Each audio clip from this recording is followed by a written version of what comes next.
ओम पूर्णमदः पूर्णमिदं पूर्णात् पूर्णमुदच्यते पूर्णस्य पूर्णमादाय पूर्णमेवावशिष्यते.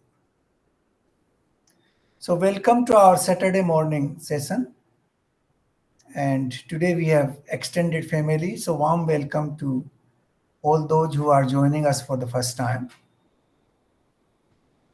Today we have chapter 4 of Bhagavad Gita, which is a very special chapter, and as we proceed we will understand why it is very special.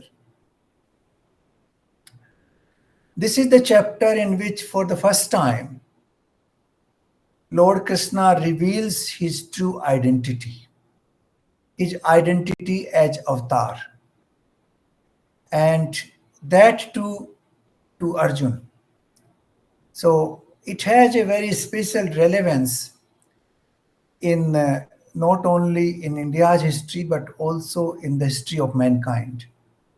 So we will understand how the true identity of the Almighty and the human being are different and how they proceed further. So let us start from verse number 1.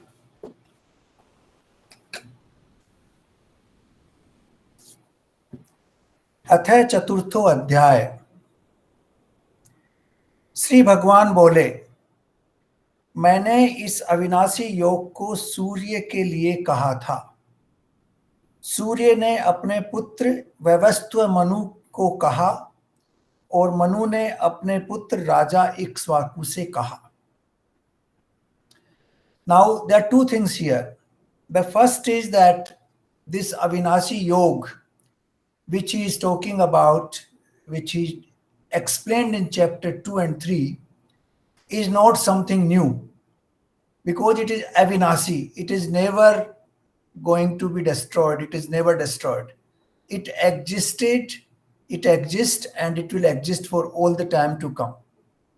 So what he has said in chapter 2 and 3 is Saswat Satya, that is the truth which will prevail for all the time. So that is one very important factor, that these chapters 2nd and 3rd, if we understand fully, we understand the real true nature of life and its existence. That is one. Avinashi. Then he said, you see, there is a concept of kalp. He said it was said to the sun god first time, and then the sun god told it to Manu, Vavastwa Manu, and then it was told to the king of the Ikshwaku dynasty. Now this is a very historical, fact in our history. A large number of Western historians have not taken into account all these facts. The kalp, what we call kalp, it begins with the morning of Brahma and ends in the evening of Brahma. The one day of Brahma is equal to a kalp. Now, one day of Brahma, I will not go into the precise details, but it is equal to 4.32 billion years.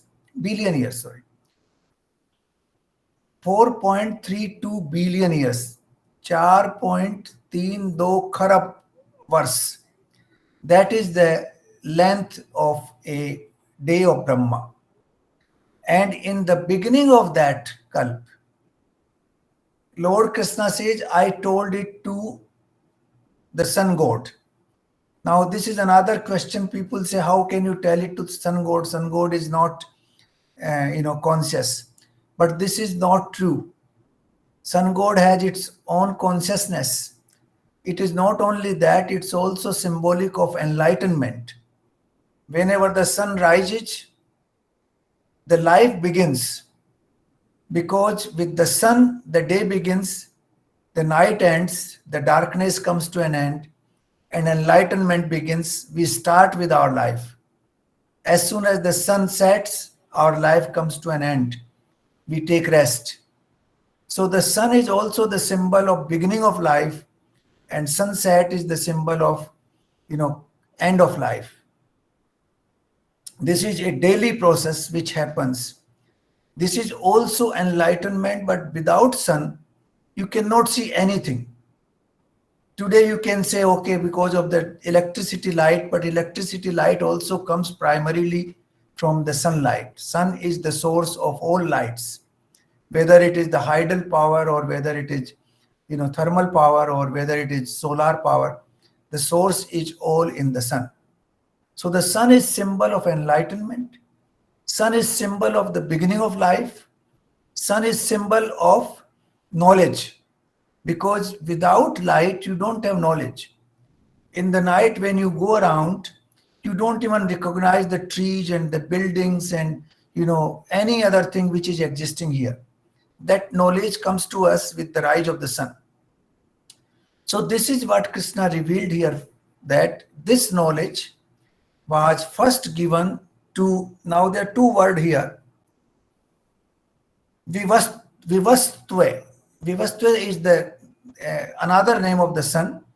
And then there is Vivaswan. Vivaswan is the name of Manu, the first Manu who was born in the new Kalp.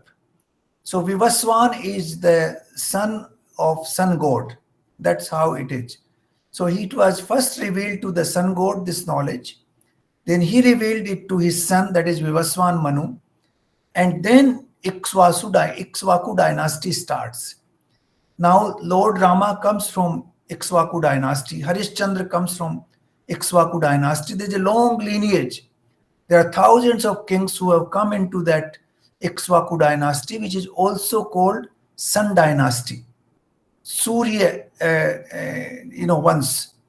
Ram ka Vans is Surya Vans. So this is how the history of New Kalpa begins. So he is referring here to two things, that the knowledge begins with the rise of the sun, to whom I gave this knowledge first. Then he gives it to Manu, and the Manu gives it to the first human being. So that is how the knowledge began, and then it continued. Then he also said that this is Avinashi Yoga. Avinashi means it is perpetual, it is Saswat, it existed all the time. It never disappeared completely. So these are the facts in the first verse. Then let's go to the verse number 2. हे परंतप अर्जुन, इस प्रकार परंपरा से प्राप्त इस योग को राज ऋषियों ने जाना, किंतु उसके बाद यह योग बहुत काल से इस पृथ्वी लोक में लुप्त प्राय हो गया था. Now this is very interesting fact here, that you reveal certain thing first time, then slowly it depreciates, and then it disappears. This is true with all the things which exist in this world. Like I give you an example of a river. When the river originates in the Himalayas, it's pristine and pure, water is absolutely, pristine, pure. Then slowly it starts becoming dirty. By the time it goes to Ganga Sagar near Calcutta, it becomes very dirty. It is not a river that time. It is more like a, nala of dirty water. So this is how the dirt starts getting into the system. This happens with us also. When we acquire knowledge in our childhood, that knowledge is pure. The teacher gives us good knowledge. We are very enthusiastic. The purity of knowledge remains. Then slowly it starts diminishing. It starts depreciating.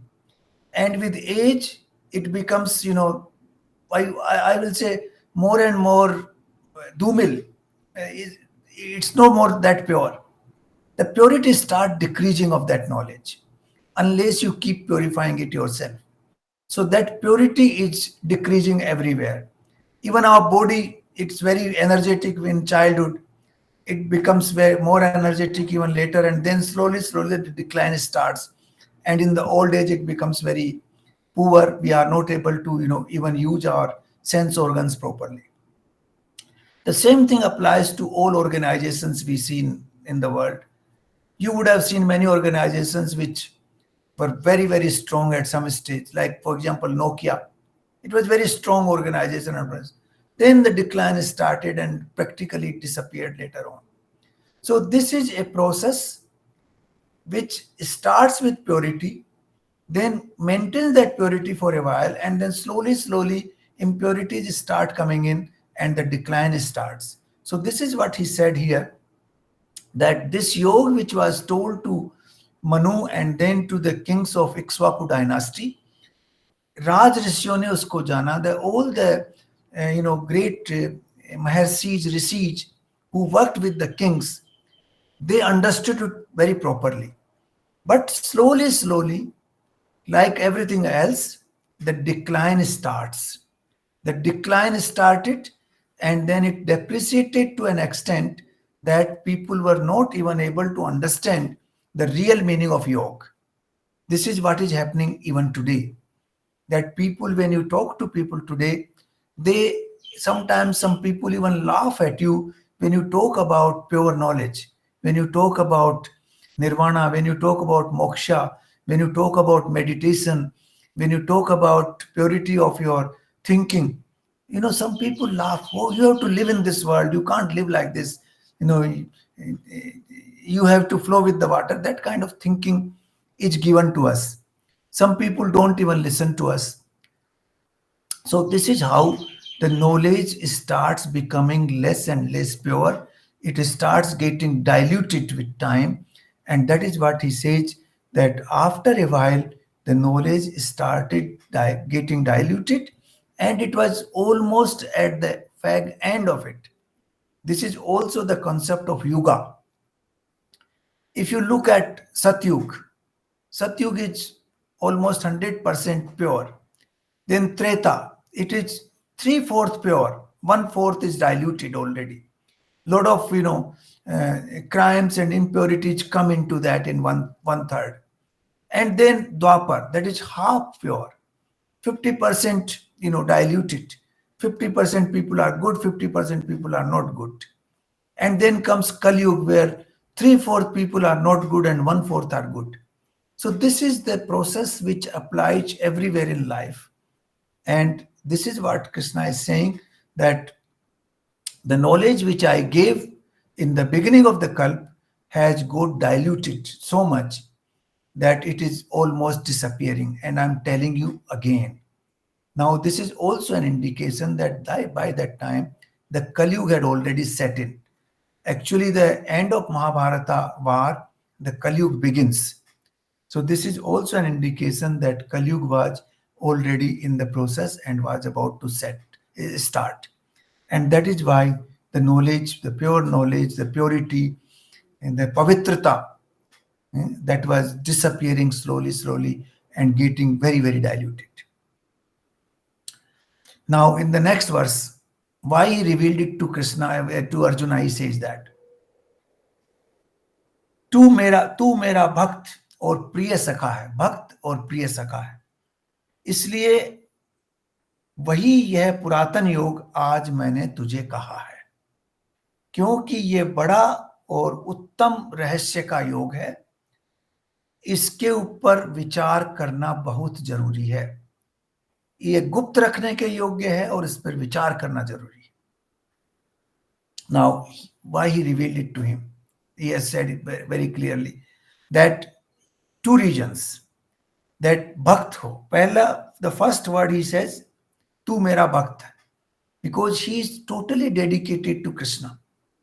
When he was given an option whether he would choose the army of Krishna or he will choose Krishna, he says, I don't need your army.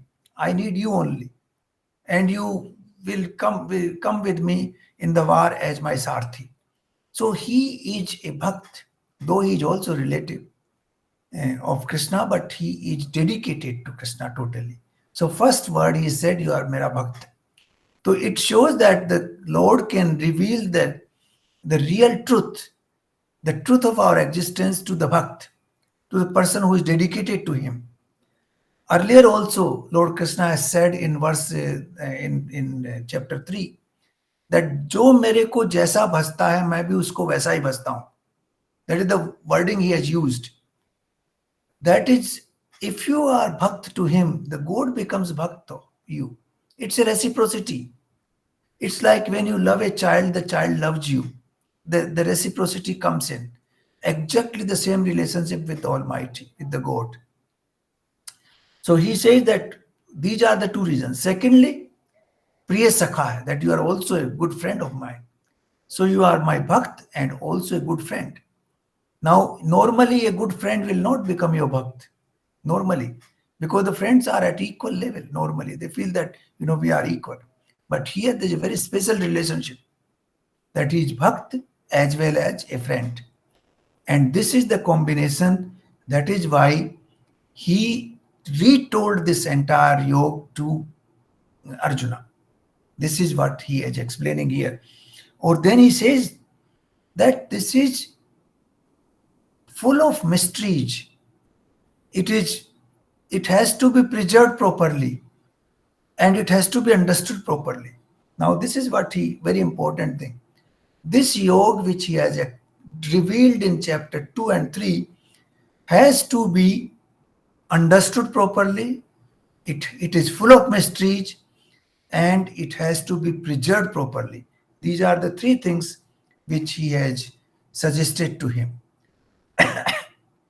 So this is very, very, very important here. Now, the question comes from Arjun, which is very natural question. Actually, I'm surprised he did not raise this question before, because there was some indication by Lord Krishna in chapter number 2 also about his, real identity. But that time it didn't occur to Arjun to ask a question like this. But now he's asking this question. Arjun बोले, आपका जन्म तो अर्वाचीन है, अभी पैदा हुए आप तो, यू आर बोर्न रिसेंटली, अभी हाल का है, अभी अर्वाचीन है. अर्वाचीन एंड प्राचीन. अर्वाचीन मीन्स अभी, यू आर बोर्न रिसेंटली. सूर्य का जन्म तो बहुत पुराना है. The sun god was born millions of year, billions of years back. और उसका कल्प के आदि में जन्म हुआ. The sun god was born in the beginning of the kalp. So how do I understand that you gave this knowledge to the sun god? How do I understand? So this is a natural question which anybody will ask, particularly when Arjuna is not fully aware that he is talking to the Almighty himself.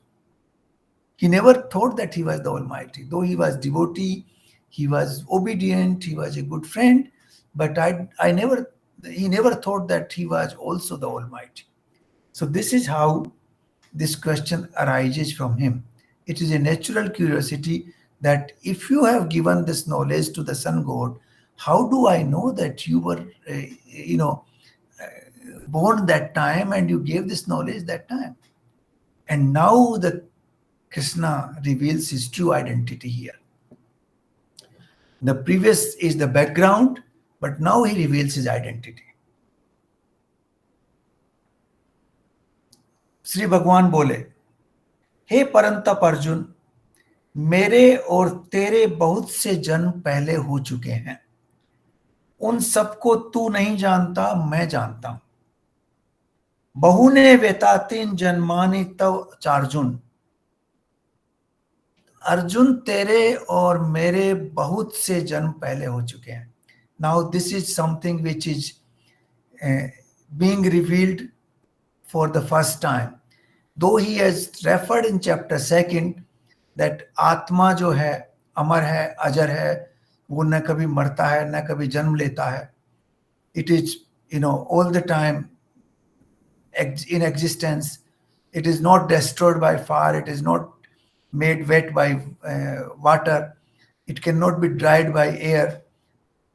He has said all that, but he did not say about too many janms, that too many lives you have lived before and me too. So here he is revealing that you have been in existence in this world many, many times in the past. Each one of us has lived thousands of lives here, maybe millions. We do not know that. And that is what he will reveal in the next verse. We are normal mortals.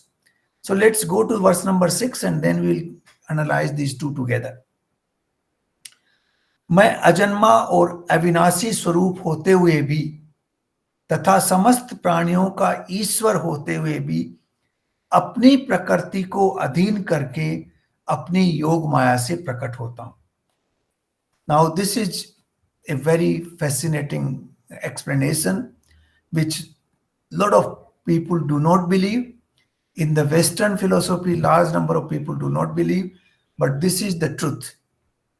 He says that thousands of times you were born, I was also born, but you do not know. I was born after, what you say, taking control of my natural instincts.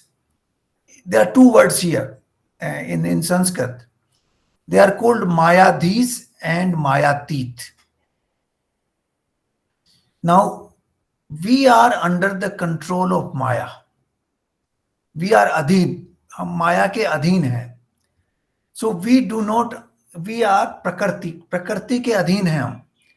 Prakriti, as we explained, has, it originates from Ahankar, that is the beginning. Then it has 5 gross elements, that is the space, then air, fire, water, and earth. Panch Mahabhut. And then it has 3 elements, that is Man, Buddhi, and Ahankar has come in the beginning. Man, Buddhi, and Ahankar. So these are 8 things that constitutes Prakriti. Then there are 3 qualities of Prakriti, that is Satgun, Rajogun, Tamogun. These are the 3 attributes of nature.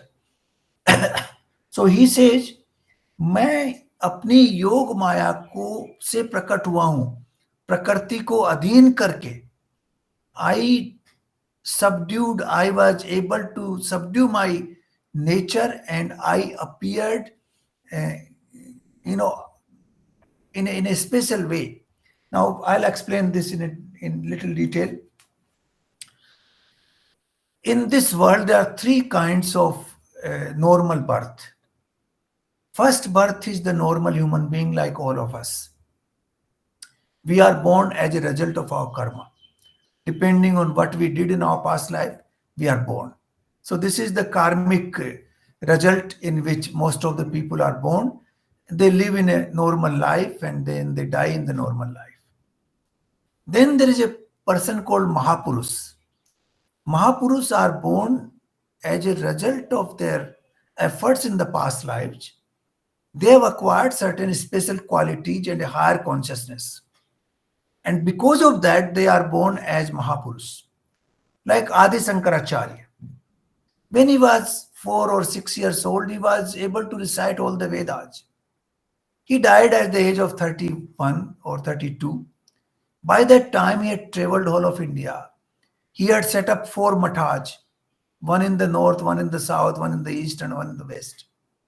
And then he had already written commentaries on Vedas, on Bhagavad Gita, on so many Shastras. He has written a lot of commentaries at the age of 31. Can you believe that kind of knowledge? Look at Vivekanand.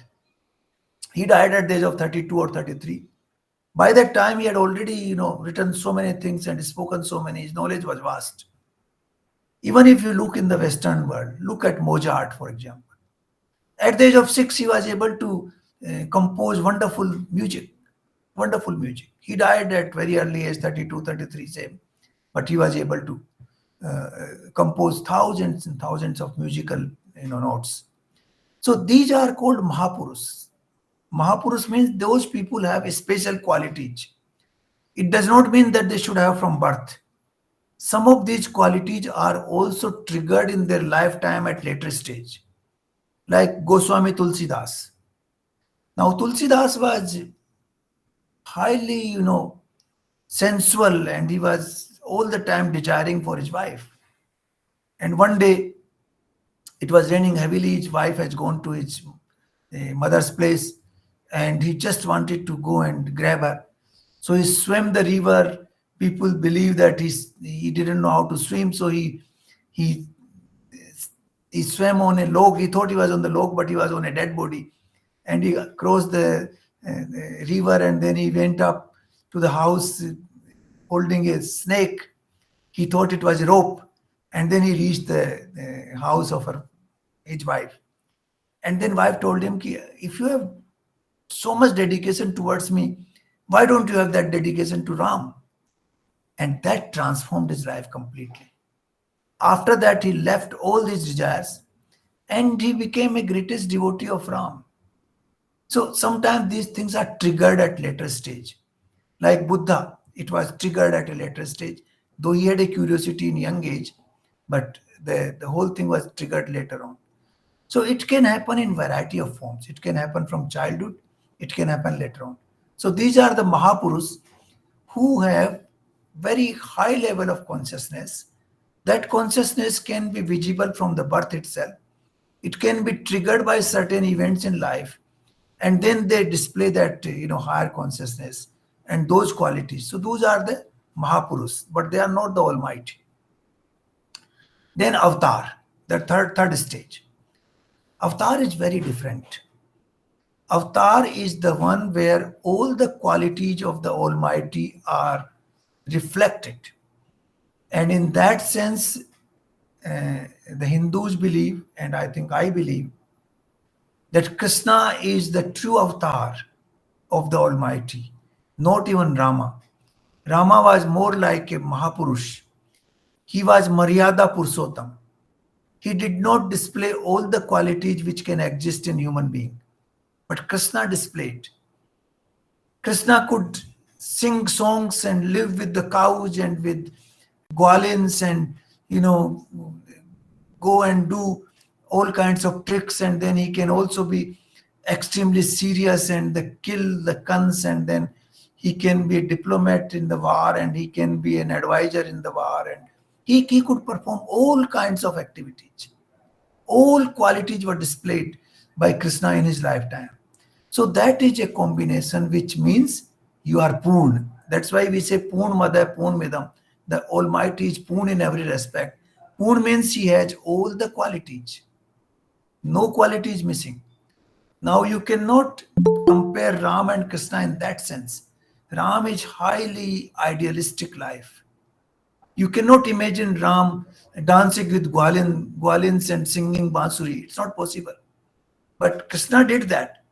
And he was also a great diplomat, and he was also a warrior, and he was also,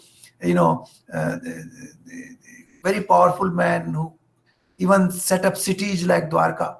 So, he had so many qualities. Ram was a great person. He was, that's why they say it's partial avatar, and this is Purna avatar. So these are the three layers basically: normal human beings, Mahapurus, and avatar. So avatar is a very special quality. That is what he is displaying here, Lord Krishna, for the first time. He has shown here. Then of course he will show its find its Virat Swarup in chapter 10. But here he says, अपनी प्रकृति को अधीन करके योग माया से प्रकट हुआ हूं. This is the word that he has appeared in this world, and he is appearing as if he is performing a leela. He is not behaving like a normal person. He is come here to perform a leela. He has to live in this world, so he has to perform a leela. But अपनी शक्ति को, अपनी प्रकृति को योग माया के अधिकृत करके और फिर मैं प्रकट हुआ. So this is a very interesting revelation for the first time by Lord Krishna, that he has appeared as avatar, and that is the purpose of his life here. And he is not like any ordinary human being. Now, there are a few things which we should notice at this moment. What is the difference? We all say Aham Brahmasmi, or there are Ayam Atma Brahma. There are many verses in Vedas or in Upanishads which say that I am also Brahma. But there is a difference. A human being is different than an avatar. And that difference we must understand. Even if you have attained moksha, even then the difference remains. And the difference is that the Almighty is called Vibhu and we are called Suksham. We are very small little particle in this universe. The Almighty encompasses the whole universe. He is, like Ishavasya Upanishad says, ईसावास्य मिदम सर्वम, that परमात्मा का निवास सब जगह है इस world में. पूरा the whole universe is I think is encompassing him. So the whole universe is him. In fact, we call it Srashta and Srashti. The Srashti is just a expansion of Srashta. The Srashta expanded himself and became into Srashti. So the Paramatma is encompassing the whole world. He is omnipresent. He is everywhere. So that is the difference. We are not everywhere. We are very shuksham. We are confined to our body-mind complex. So that is one difference between us and the Almighty. Second is that Almighty has smriti. All the previous births and the entire existence which is there, he knows that very well. But we don't have. We have vismriti. As soon as we are born, we forget all our previous births and we start living new. Because even if we have all the knowledge of the previous births, our life will become miserable. We will not be able to live this life. So the arrangement has been made in such a way that as soon as you are born, you forget everything else of the past and you become a fresh entity today. And that is the difference between the Almighty and human being. Almighty has smriti, all the entire, from the past, present, future, he knows everything.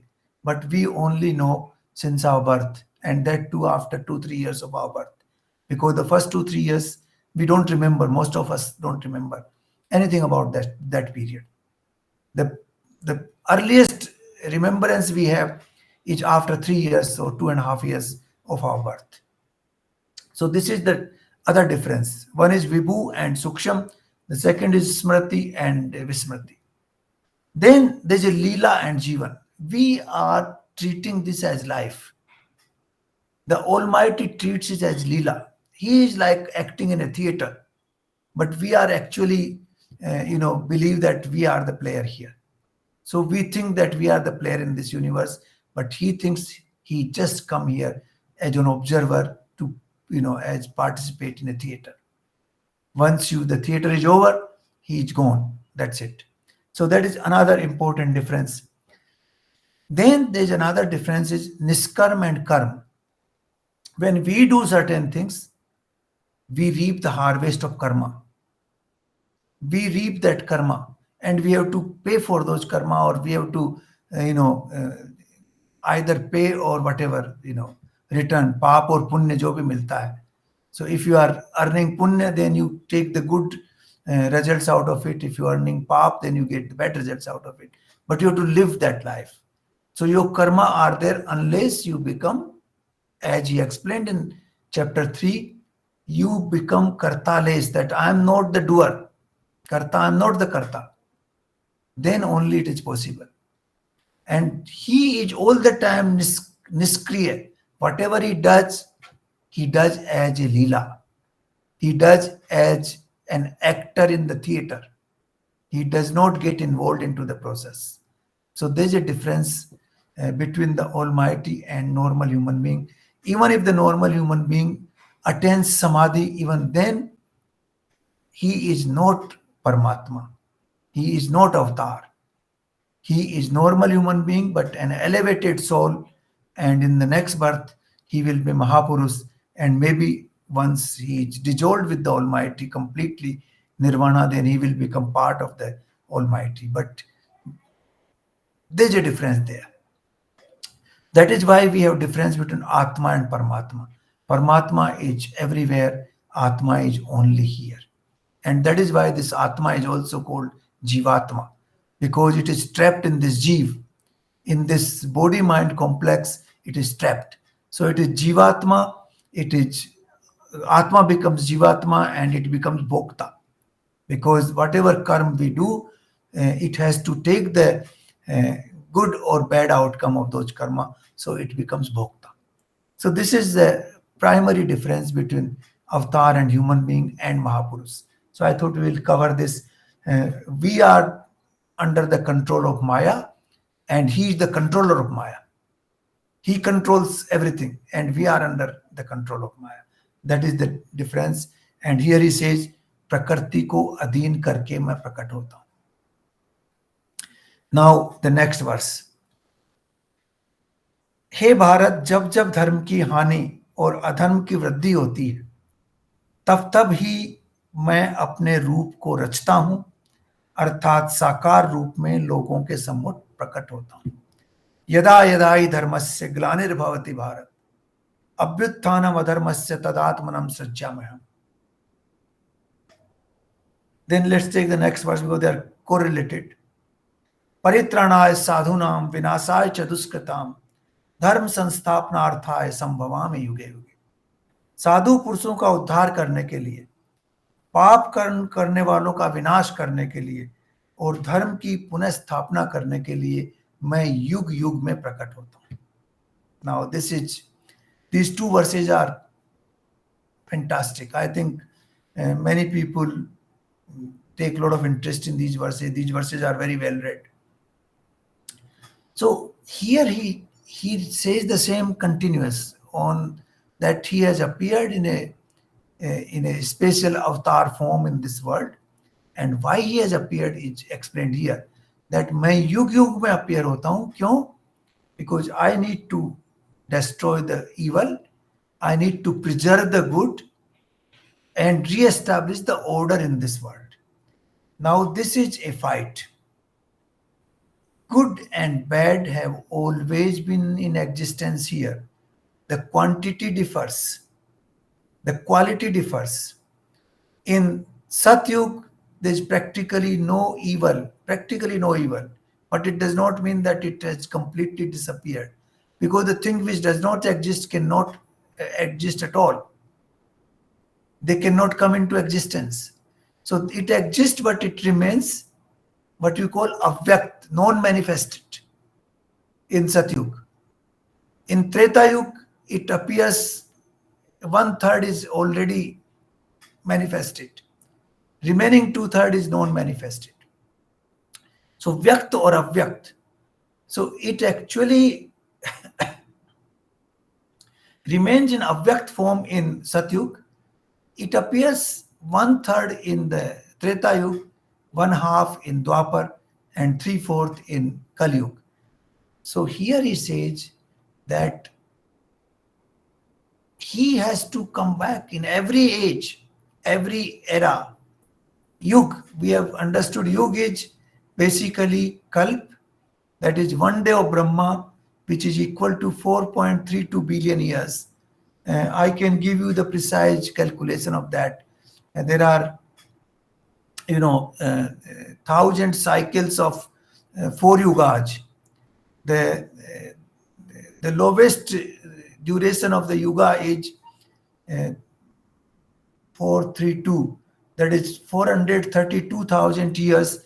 That is the duration of Kali Yuga. And twice of that is the duration of Dwapar. Thrice of that is the duration of Treta. And 4 times of that is the duration of Satyug.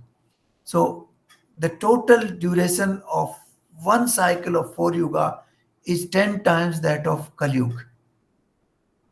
That is 4.32 million years. And when you have 1,000 cycles of that, that becomes 4.32 billion years. So even if you look at the Western, science, they initially said that Earth was only 6,000 years old because they believed in something written in Bible. And they said because of that, it's only 6,000 years old. But that is not really true. Now they have recognized that Earth is at least 4.3 billion years old. So they are recognizing the Indian theory of yugas, that a cycle of the cycle of 1,000 yugas has 4.32 billion years. And that cycle revolves. That is one day of Brahma, in which the the Srishti appears. Then in the night of Brahma, the Srishti disappears. There is no Srishti. And then again with the day of Brahma, new Srishti comes. So that is the Kalp, which he will explain briefly in chapter 8 slightly.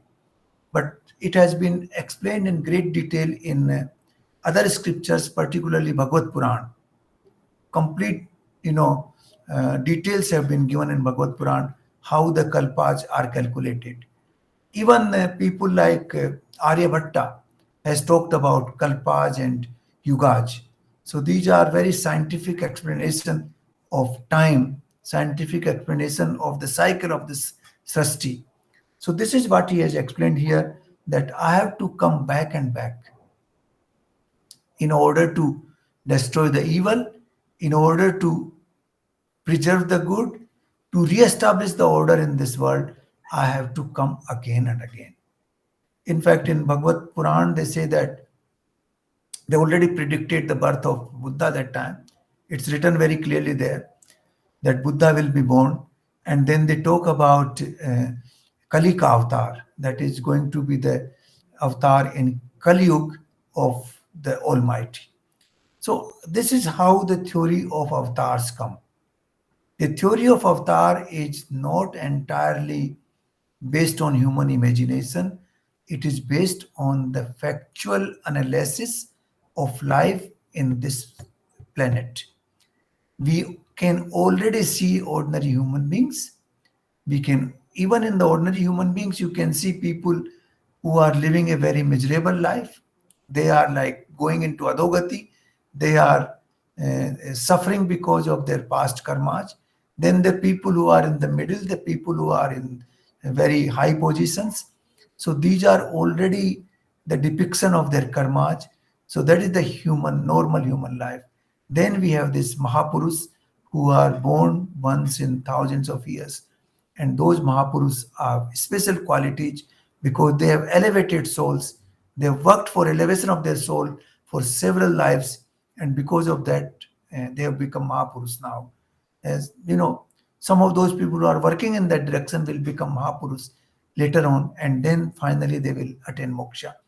And then there is a avatar which is coming directly from the Almighty Himself, who appears as a human soul on this earth, but just to establish order, just to destroy evil, just to preserve the good and re-establish the order.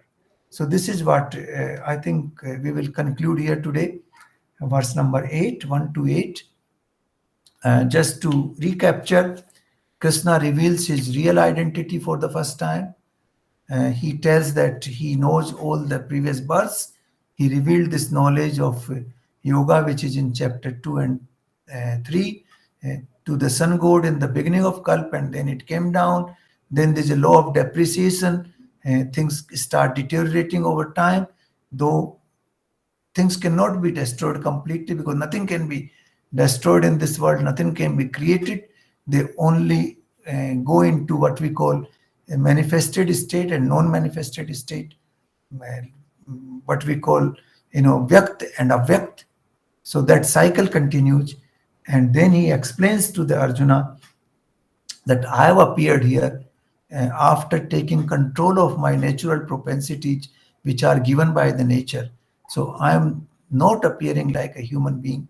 I have appeared in a special category, that is Mayadhis or Mayatit, that he is beyond the Maya, or he is controller of Maya. He appears in that capacity, just subduing his normal, nature, and then comes into being. Why he comes? He comes here because he needs to reestablish the order, he needs to destroy the evil, and he needs to preserve the good.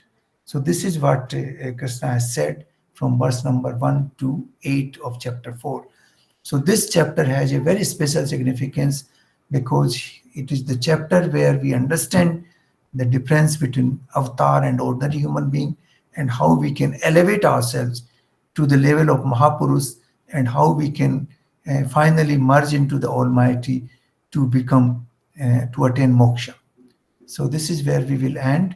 Thank you very much for joining me. And if you have any questions, I'll be very happy to answer.